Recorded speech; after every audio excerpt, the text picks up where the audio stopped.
जी आप जी, 2024 के इलेक्शन को आप किस नजर से देखते हैं? जैसे आप हल्के में जा रहे हैं, हल्के में किस प्रकार की समस्या आपको सामने आ रही है? जनता को क्या आश्वासन दे रहे हैं और राजनीति में आने का आपका उद्देश्य क्या है? 2024 के इलेक्शन को आप कैसे देख रहे हैं? आपने कहा 2024 बदलाव का साल रहेगा और इस साल जनता बदलाव के मूड में भी है। दूसरा, आपने कहा कि कौन से मुद्दे रहेंगे। जी, मुद्दे रहेंगे कलैब की यदि मैं बात करूं तो मैं आपको एक लाइन बोल के सुनाना चाहती हूँ। बहुत हो गए चुटकुले और मजाक, अब करेंगे मुद्दों की बात। कि अब चुटकुले मजाक ये सब चीजें छोड़नी पड़ेंगी, बातें छोड़नी पड़ेंगी, खाली खोखली हवा में बातें छोड़नी पड़ेंगी। अब मुद्दों की बात करनी पड़ेगी और मुद्दे कलायक में इतने सारे हैं कि मूलभूत सुविधाओं का ही अभाव है। जैसे कि आप सड़कें देख लें, आप पानी की निकासी का मुद्दा देख लें, आप पीने के पानी की समस्या देख लें, आप ये देखें कि पाइपें जा रही हैं लेकिन नल है लेकिन पानी नहीं आ रहा है, पानी के बिल आ रहे हैं, ऐसी ऐसी समस्याएं भी हैं। तो मूलभूत सुविधाओं का बहुत ज्यादा अभाव है। उसके ऊपर मुद्दों के ऊपर चुनाव लड़ा जाएगा। राजनीति में आने का उद्देश्य क्या है आपका? राजनीति में आने का उद्देश्य ये है कि मैंने बहुत सालों तक सामाजिक सेवा की है। मैंने युवाओं के बहुत सारे मुद्दे उठाए और बदलाव भी बहुत सारे मैं लेकर आई हूँ। आप जैसे मेरे खुद के ऊपर ही बीती, जैसे मैं खुद के लिए ही ये लड़ाई लड़ने लगी थी, लेकिन धीरे धीरे मुझे पता चला कि हरियाणा में बहुत सारी समस्याएं हैं और बहुत सारे युवाओं के साथ हैं। तो जब मुझे ये पता चला कि इतने सारे युवाओं के साथ है तो सबकी आवाज उठाने लग गई। मैं सब बच्चों की आवाज उठा रही हूँ, लेकिन कुछ बदलाव हुए, कुछ नहीं हुए। तो जब हम चाहते हैं कि बदलाव सारे के सारे होने चाहिए, उसके लिए क्या चाहिए? कलम की ताकत चाहिए। तो कलम की ताकत के लिए ही मैं राजनीति के अंदर आई हूँ कि मुझे अब बाहर रहकर क्या होगा, लाठियां खाऊंगी या विरोध प्रदर्शन करूंगी, विरोध झेल रही हूँ, सीआईडी झेल रही हूँ, सब कुछ झेल रही हूँ। जब मैं उच्च शिक्षित हूँ, पढ़ी लिखी हूँ, जब मैं खुद वहां बैठ के पॉलिसी बना सकती हूँ, सब कुछ कर सकती हूँ, तो क्यों नहीं राजनीति, क्यों नहीं? तो इसलिए कलम की ताकत के लिए राजनीति। जी, मैंने जैसे कि अभी थोड़ी देर पहले ही आपको बताया कि मेरी शुरुआत ही एक संघर्षशील रही है। मेरी शुरुआत रही है जब मेरे ऊपर कुछ गलत बीता तो मैंने उसके खिलाफ आवाज उठाई, क्योंकि मुझसे सहन नहीं हुआ। और बहुत वर्षों से 2011 से मेरा संघर्ष चल रहा है, तो सहन नहीं हुआ, आवाज उठाई, अपने लिए उठाई, फिर धीरे धीरे औरों के लिए उठाई, फिर धीरे धीरे सारे वर्ग के लिए उठाई, युवा वर्ग के लिए। कांग्रेस पार्टी में कहते हैं युवाओं की आवाज या भर्ती विशेषज्ञ, ये इसलिए कहते हैं क्योंकि मैंने सबका दर्द समझा और उस दर्द को मैंने सबके सामने रखा। कांग्रेस पार्टी में आने का युवाओं के लिए आवाज आना चाहती हूँ। जी, कांग्रेस पार्टी में आने का उद्देश्य क्या रहा? कांग्रेस पार्टी में आने का उद्देश्य ये रहा कि कांग्रेस एक नेशनल पार्टी है और कांग्रेस बहुत पुरानी पार्टी है। आजादी इन्होंने दिलवाई और ये बहुत इनका लंबा एक इतिहास रहा है। प्लस रणदीप सिंह सुरजेवाला जी को मैं एक आइडियल अपना नेता समझती हूँ, गुरु समझती हूँ, इसलिए कांग्रेस पार्टी। ये ना सिर्फ बातें हैं जो पोस्टरों में अच्छी लगती हैं या टीवी में अच्छी लगती हैं, सिर्फ खाली खोखली बातें। मैंने कहा ना, बहुत हो गए चुटकुले और मजाक, अब करेंगे मुद्दों की बात। ये इसलिए कहा क्योंकि एक नारा नहीं, हम और देखें सबका साथ सबका विकास हो गया, या बेटी बचाओ बेटी पढ़ाओ हो गया, या आपका बिना पर्ची बिना खर्ची पारदर्शिता से भर्ती, या ईमानदार सरकार। ये सारे ऐसे जुमले हैं जो केवल टीवी न्यूज चैनल पे दिखे या उस पर दिखे, पोस्टर्स में दिखे, असलियत में ये नहीं था। और उदाहरण बहुत सारे मैंने फैक्ट के साथ दिए हैं। जैसे कैश फॉर जॉब स्कैम हुआ पहला, उसकी रिपोर्ट कहाँ है? टेबल नहीं हुई आज तक। हाईकोर्ट में भी ये मुद्दा उठा कि इसके ऊपर सीबीआई इंक्वायरी होनी चाहिए, लेकिन नहीं हुई।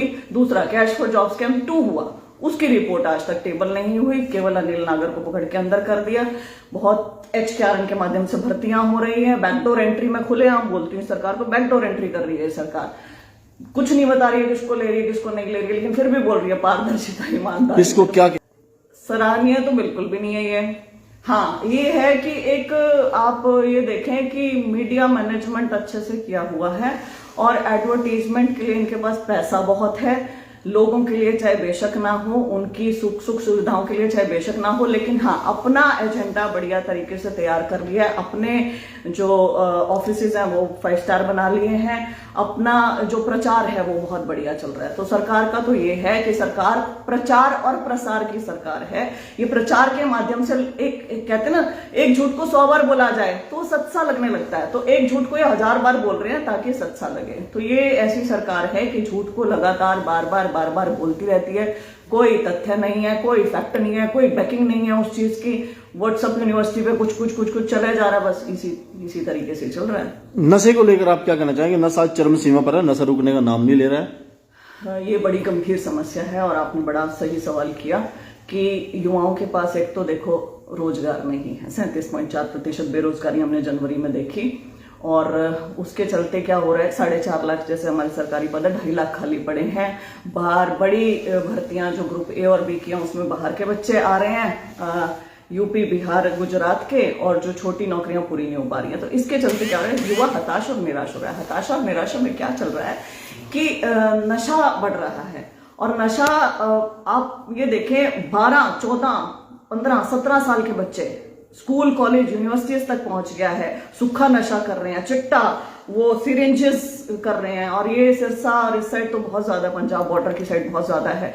सरकार को क्या दिख नहीं रहा है, इतना भारी मात्रा में नशा आ कहां से रहा है, बड़ी की बड़ी खेमें पकड़ी जा रही हैं। तो ये बहुत गंभीर समस्या है जिसमें सरकार का मुझे लगता है कि अगंभीर है और सरकार का रवैया ठीक नहीं है। यदि इनका होता तो ये नशे को पकड़ते, और ये जो नशे की तस्करी कर रहे हैं क्योंकि महिलाओं के प्रति जो अपराध हैं वो बढ़े हैं। हाल ही के दिनों में जो महिलाएं हैं, अपराध भी बढ़े हैं। प्लस एक रिपोर्ट आई थी, मेरे ही हल्के से थी, बाड़ू गांव से एक याचिका दायर हुई थी हाईकोर्ट के अंदर, जिसमें ये था कि स्कूल टॉयलेट कितने हैं, महिलाओं के लिए टॉयलेट तक नहीं है, स्कूलों में टॉयलेट तक नहीं है। ये तो एक बेसिक चीज है ना, एक बेसिक। तो आप कह रहे हो बेटी बचाओ बेटी पढ़ाओ, बेटी पढ़ेगी कैसे जब आप टॉयलेट तक की सुविधा उसके लिए मुहैया नहीं करवा सकते? कैसे अंकुश लग पाएगा?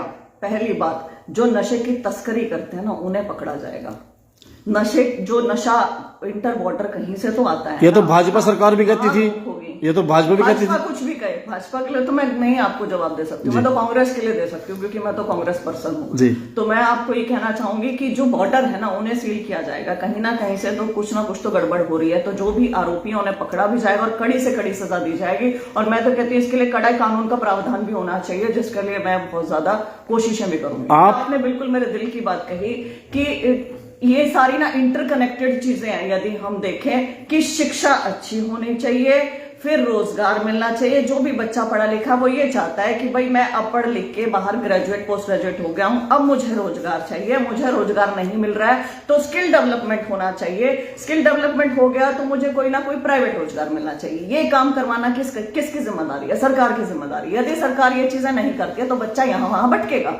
बच्चा जा रहा है, केवल नशा ही नहीं, हम यदि हमारे यहाँ की बात करें, अपने विधानसभा क्षेत्र की यदि मैं बात करूं तो बहुत सारे विदेशों में भी जा रहे हैं बच्चे, 2 नंबर में जा रहे हैं, मजबूरी वश पलायन भी हो रहा है। तो वो भी कैसे रोका जा सकता है? इंटरकनेक्टेड चीजें। तो क्या करना होगा, पूरे सिस्टम को ठीक करना होगा, नशे को भी रोकना होगा। वो है एक शॉर्ट टर्म।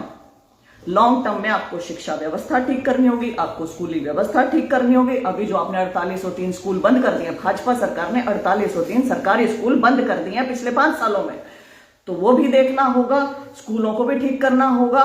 हम ये चीज देखें कि हमारे सरकारी स्कूल कितने किलों में फैले हुए हैं, कितने एकड़ में वो स्कूल हैं, लेकिन वो नहीं चल रहे हैं। लेकिन जो 2-2 कमरों में प्राइवेट स्कूल चल रहे हैं वो बहुत धड़ल्ले से चल रहे हैं। कैसे चल रहे हैं? क्योंकि सरकार की मंशा नहीं है। वहां चीजें ठीक होगी, रोजगार की चीजें ठीक करनी पड़ेगी, स्किल डेवलपमेंट ठीक करना पड़ेगा, प्राइवेट रोजगार देना होगा, फिर उसके बाद नशा। ये इतनी घटिया स्कीम है सरकार की, फैमिली आईडी। मैं सीधा बोलती हूँ, परिवार परेशान पत्र इसका नाम होना चाहिए, क्योंकि इसने परिवारों को परेशान करके रखा हुआ है और इसके ऊपर इतने करोड़ों रुपए खर्च हो चुके हैं। मतलब कि इतना बजट उसके अंदर जा रहा है, इतना स्टेट एक्सचेकर का पैसा खराब हो रहा है। अरे मैं टैक्स भर रही हूँ, आप टैक्स भर रहे हैं, सब टैक्स भर रहे हैं। हमारा टैक्स इसलिए है क्या कि आप इसमें खराब कर दो?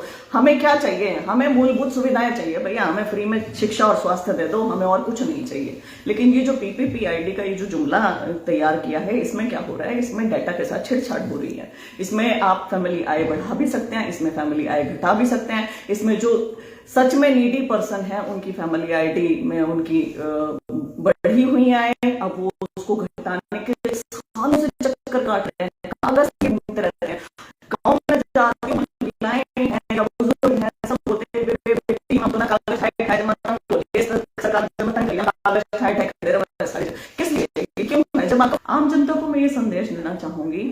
कि देखिए, कलायत की मैं बात करूं तो कि हम क्या सोच के वोट देते हैं। हमारी जो मौजूदा मंत्री हैं कमलेश ढांडा जी, मैं उन्हीं की बात करूंगी। आपने क्या सोच के वोट दिया? मैं लोगों से मिलती हूँ, जाती हूँ, तो लोग बोलते हैं गरीबनी, बेचारी, विधवा, पति अच्छा था। क्या ये क्राइटेरिया है किसी एमएलए को चुनने का? या कोई किसी स्टेट से रो पड़ेगा तो वो शॉर्ट तरीका है एमएलए बनने का? एमएलए आप किसको बनाना चाहिए? हमें क्या करना चाहिए? हम पढ़े लिखे अपने ऊपर क्या किसी अनपढ़ इंसान को चुन सकते हैं, इतनी बड़ी जिम्मेदारी दे सकते हैं? मैं ये नहीं कहती कि अनपढ़ लोग ठीक नहीं होते, लेकिन कम से कम कागजों की समझ तो हो, कम से कम विधानसभा में 3 मिनट बोल तो सके, कम से कम अधिकारियों को दिशा निर्देश तो दे सके, कम से कम इतने निडर तो हों कि सामना कर सकें, पीछे के दरवाजे से ना निकलना पड़े। राइट? तो आप किसे मंत्री चुने, किसे एमएलए बनाना चाहते हैं? आपको ये बहुत ध्यान से सोच समझ के डिसाइड करना पड़ेगा। आपको मुद्दों के ऊपर वोट करना चाहिए। और हमारे मुद्दे क्या है? शिक्षा, स्वास्थ्य, सड़क, बिजली, पानी और रोजगार, ये हैं हमारे मुद्दे। जो इन पे बात करेगा उसे वोट कीजिए।